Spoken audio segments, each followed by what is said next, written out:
More than 7 months after two City of La Crosse employees were put on paid administrative leave, one of them is resigning. Leanna Escott, the former Community Development Administrator with the city's planning department, submitted her resignation on Sunday. News 8's Carrie Vick has been following the story and has more on why she decided to step down.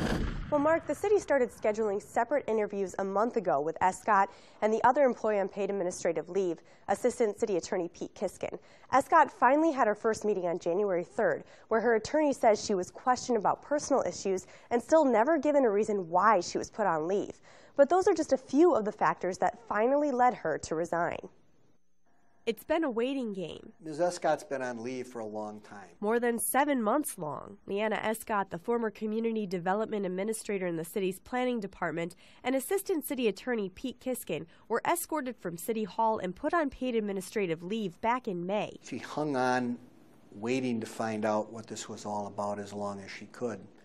And now that the city's finally met with her to interview her about it, she's disappointed in how those interviews went. Attorney Jim Croner is representing Escott and says he submitted a letter of resignation to the city on her behalf, saying in part she is not willing to subject herself to more interrogation about her personal life or attempts to get her to provide negative information about the actions of other city employees.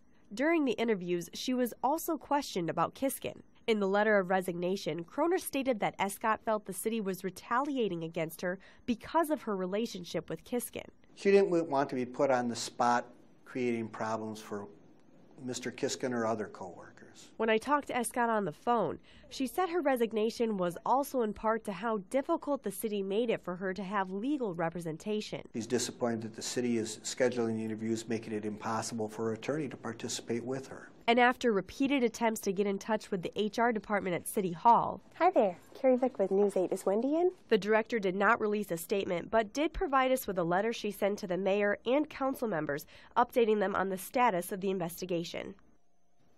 Now, Croner says Escott has still not been given a reason why she was put on leave. He also notes that her performance reviews throughout the 6 years of her employment were always outstanding. All right, thank you, Carrie. Assistant City Attorney Pete Kiskin is continuing with the interview process. So far, the city has paid Kiskin and Escott a total of more than $84,000 while they've been on leave.